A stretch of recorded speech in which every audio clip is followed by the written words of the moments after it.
Il n'est pas seul, bien sûr, mais il est l'un de ceux qui ont fait le travail, Monsieur Amal Asfar. Il est parmi nous, je vous demande de l'applaudir chaleureusement. Les idéologies mortifères ne se trouvent pas à la mosquée. On se trompe lorsque l'on dit ceci. Alors, peut-être, mais c'est marginal. Les idéologies mortifères, elles sont dans le nuage. Elles sont dans le cloud. Elles sont sur la toile. C'est là-bas qu'elles sont. Elles ne sont pas à la mosquée. À la mosquée, il y a des gens qui vont se recueillir. Il y a des gens qui fréquentent la mosquée avec leur cœur, avec leur âme. Mohamed, Fatima, Abdul Qadir. Lorsque l'on entend ces prénoms dans les médias, souvent, ils sont associés à de sombres faits, n'est-ce pas? Et comme personne ne le fera à notre place, rétablissons la vérité, ou plutôt la réalité. Les musulmans de France, les Français de confession musulmane, sont un plus pour notre pays.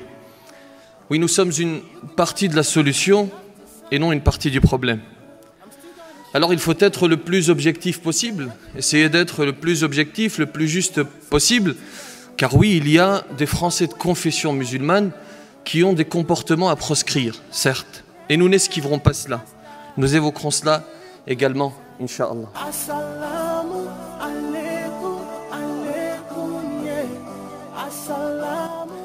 Dieu dit dans le Coran, وَأَنفِقُوا فِي سَبِيلِ اللَّهِ وَلَا تُلْقُوا بِأَيْدِيكُمْ إِلَى التَّهْلُكَةِ وَلَا تُلْقُوا بِأَيْدِيكُمْ إِلَى التَّهْلُكَةِ وَأَحْسِنُوا إِنَّ اللَّهَ يُحِبُّ الْمُحْسِنِينَ. Le musulman se doit d'être bienfaisant, au moins pour 3 raisons. D'abord, parce que la bonne moralité commande naturellement d'être bienfaisant. Ensuite, parce qu'il s'agit d'un ordre divin, wa ahsinu, et soyez bienfaisant. Et enfin, pour atteindre l'amour, pour obtenir l'amour du Créateur. Inna Allaha yuhibbul muhsinin. Allah aime certes les bienfaisants. Alors c'est très bien d'être bon, mais ce n'est pas suffisant. C'est nécessaire, mais ce n'est pas suffisant parce qu'il faut aller au-delà. Il faut être utile. Il faut être utile aux autres. C'est ce que le prophète, sallallahu alayhi wa sallam, dit dans une tradition prophétique authentique rapportée par At-Tabarani. Il dit dans cette tradition, Ahabbu nasi ila Allah anfa'uhum lin-nas. Les hommes les plus aimés par le Créateur, ce sont celles et ceux qui sont utiles aux hommes. Et les mots ont un sens. Et lorsque le prophète sallallahu alayhi wa sallam choisit un terme, il le choisit à dessein. Il le choisit pour un but. Mais en l'occurrence, il n'a pas dit utile aux musulmans, il a dit utile aux hommes. Car oui, nous devons être utiles à toutes et tous. Nous devons être utiles à l'autre, quelle que soit sa confession, quelle que soit sa philosophie, quel que soit son paradigme, quelle que soit sa compréhension des choses. Et lorsque vous regardez le corpus islamique, vous constatez bien cette philosophie. Dieu dit dans le Coran, وَتَعَاوَنُوا عَلَى الْبِرِّ وَالتَّقْوَى وَلَا تَعَاوَنُوا عَلَى الْإِثْمِ وَالْعُدْوَانِ. Et le prophète sallallahu alayhi wa sallam dit dans une tradition prophétique rapportée par Ahmed, celui qui vient au secours d'un homme en détresse, Allah lui retirera une peine parmi les peines du jour de la résurrection. Et celui qui est de bonne foi dans notre pays ne peut que constater l'apport des Français de confession musulmane. Alors, encore une fois, sans tomber dans l'angélisme, nous sommes des êtres humains, nous fautons, nous dérapons, nous tombons, bien entendu. Et je disais tout à l'heure, nous n'esquiverons pas cela.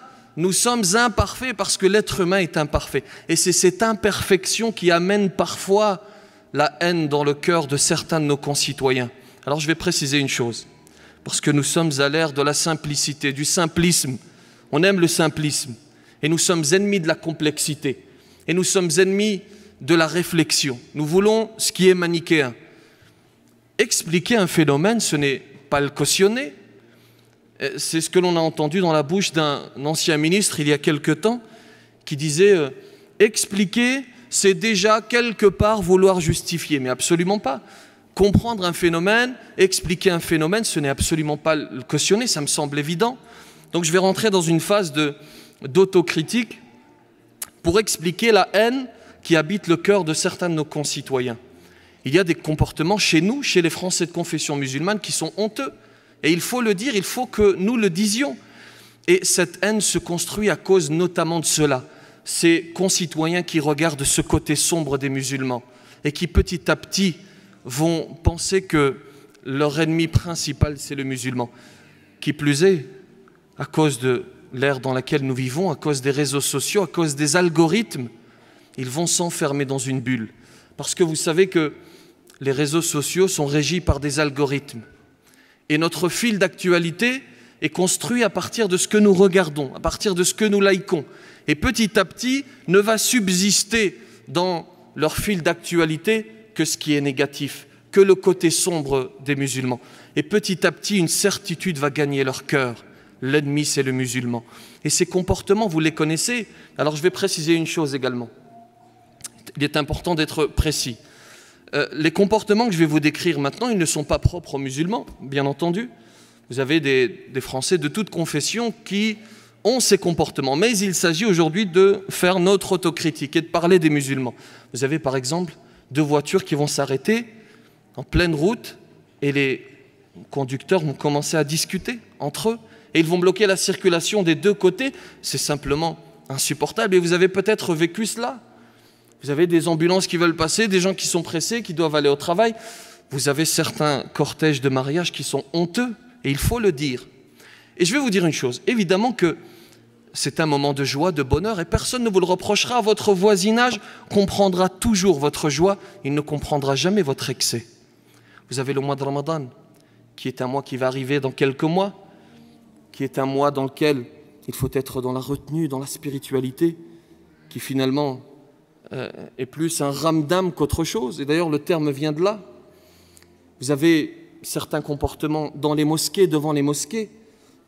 J'ai fait une conférence il y a quelque temps dans une ville du sud de la France.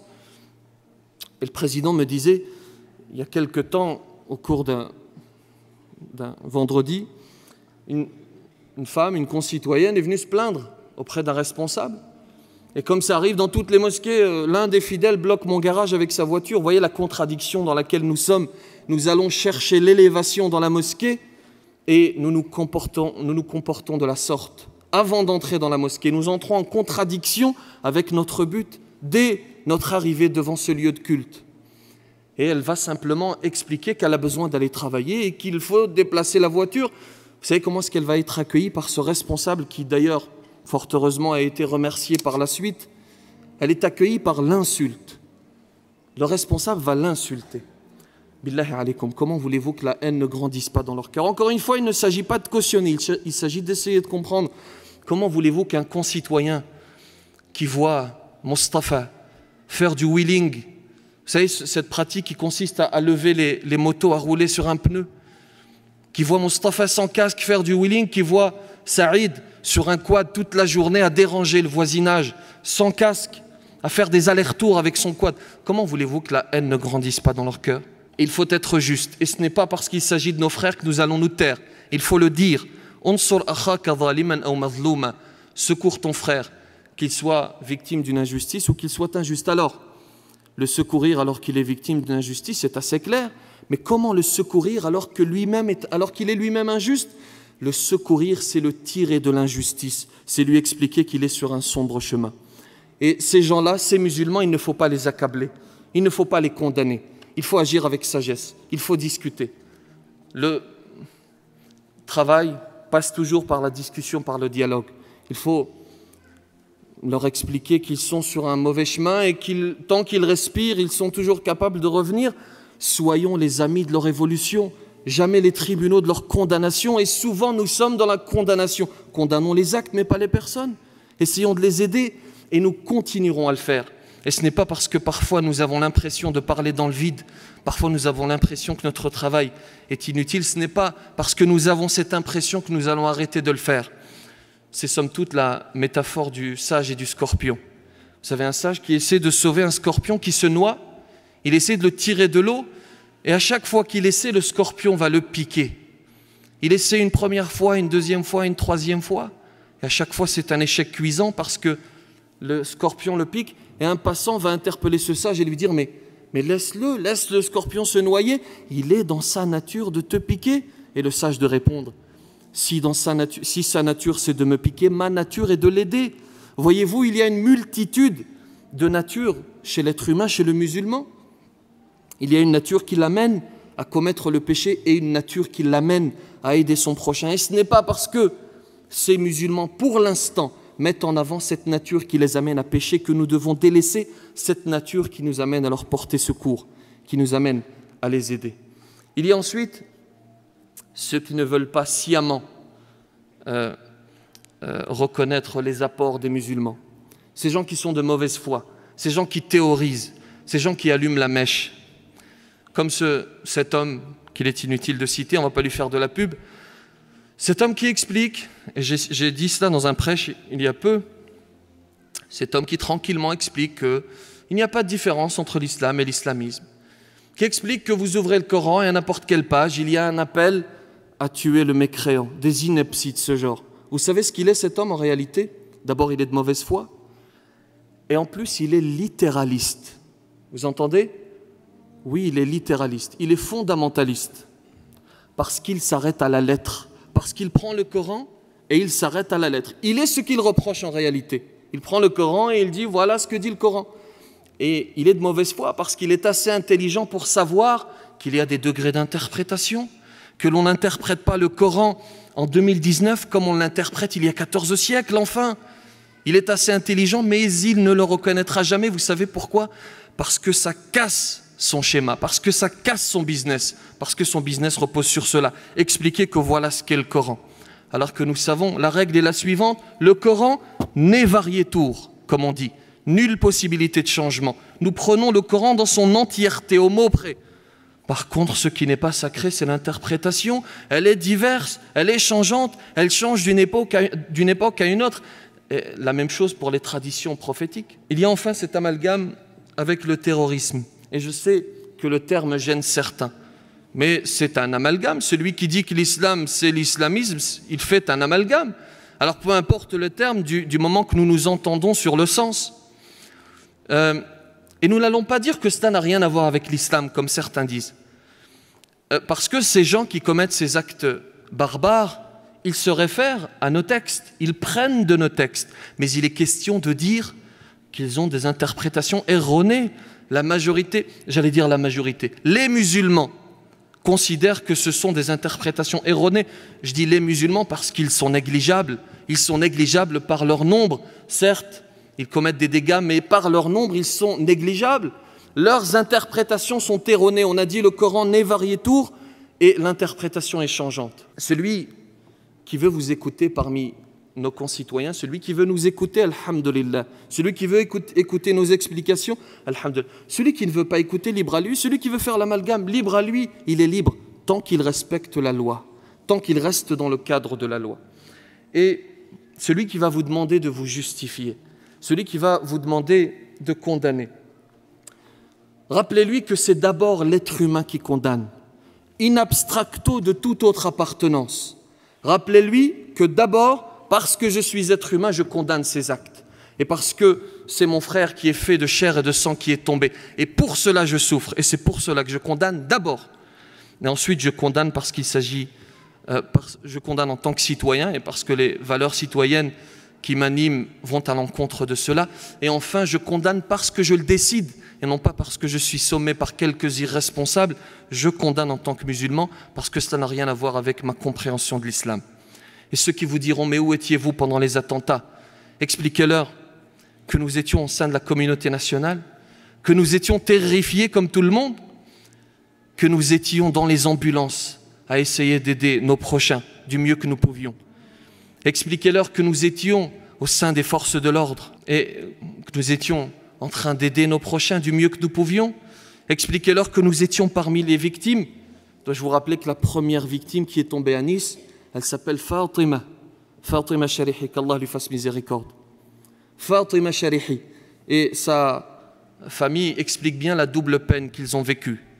D'un côté, ils perdent leur mère, ils vont se recueillir à Nice, et vous avez des irresponsables qui passent par là et qui disent « bande de terroristes, on ne veut pas de vous sur ce pays ».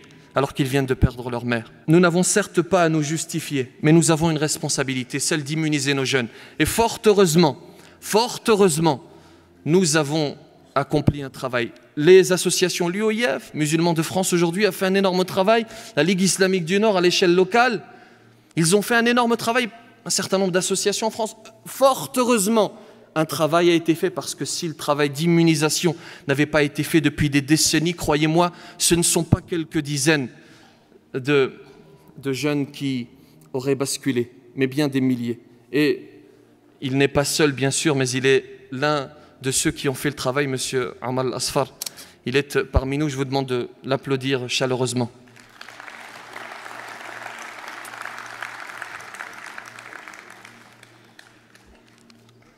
Les idéologies mortifères ne se trouvent pas à la mosquée. On se trompe lorsque l'on dit ceci. Alors, peut-être, mais c'est marginal. Les idéologies mortifères, elles sont dans le nuage, elles sont dans le cloud, elles sont sur la toile. C'est là-bas qu'elles sont. Elles ne sont pas à la mosquée. À la mosquée, il y a des gens qui vont se recueillir. Il y a des gens qui fréquentent la mosquée avec leur cœur, avec leur âme. Ils sont décrits dans une tradition prophétique dans laquelle le prophète sallallahu alayhi wa sallam dit « Inna lil masajidi awtadan, al malaikatu julasa'uhum, in ghabu yaftaqidunahum, wa in maridu aaduhum, wa in kanu fi hajatin a'anuhum » Il y a dans la mosquée des piquets, des gens qui sont assidus. Les anges les accompagnent. Ils s'assoient avec eux. Lorsqu'ils sont absents, ils remarquent leur absence. Lorsqu'ils sont malades, ils vont à leur chevet. Et lorsqu'ils ont besoin d'aide, ils les accompagnent. Voilà ceux qui sortent des mosquées. Ils sont certes un plus pour notre pays. Oui, nous sommes un plus. Laissez-moi vous présenter Hammadi. Alors, je n'ai pas les images, mais vous allez les imaginer. Laissez-moi vous présenter Hammadi, un ami français de confession musulmane, qui dirige la rénovation d'un des plus grands aéroports de France. Laissez-moi vous présenter Wahiba, majeure de promotion à l'école supérieure de communication. Voici Wahiba, il y a 2 ans, lors de son discours de fin d'études dans son école de communication. La jeune femme est majeure de promo et elle a déjà encaissé les coups.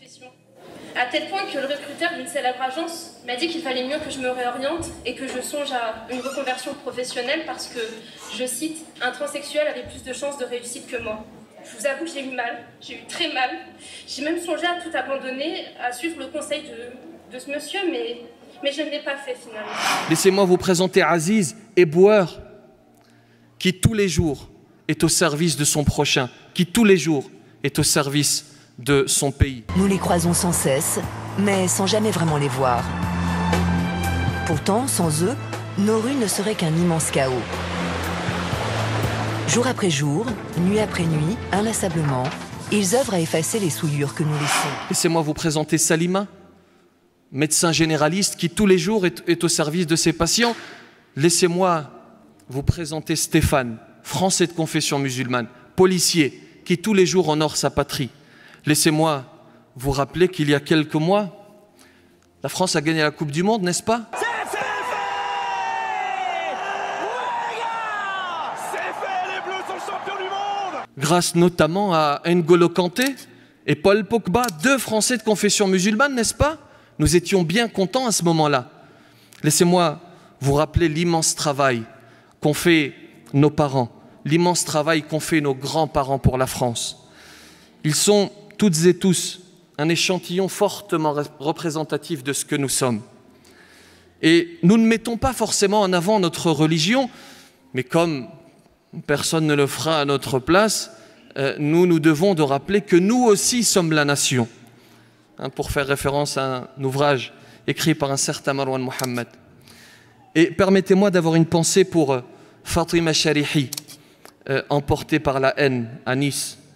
Permettez-moi d'avoir une pensée pour Ahmed Merabet, policier qui honora son pays, français de confession musulmane, qui est tombé emporté par cette idéologie mortifère, emporté par la haine.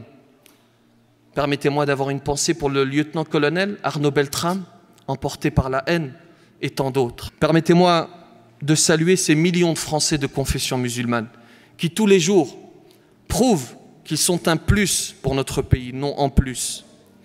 Chers amis, nos destins Français de toute confession sont liés. Nous réussissons et nous échouons ensemble.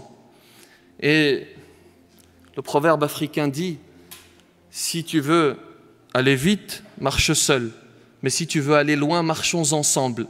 C'est cette philosophie qui doit nous animer.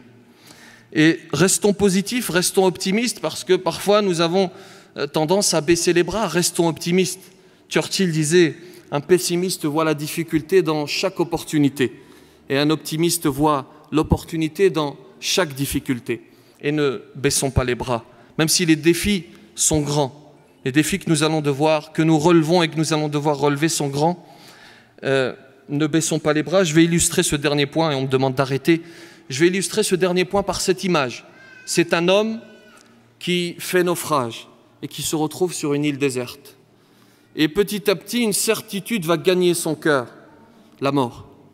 Personne pour l'aider, il va tout de même construire une petite cabane, allumer un feu à proximité, aller se promener pour chercher de quoi subsister.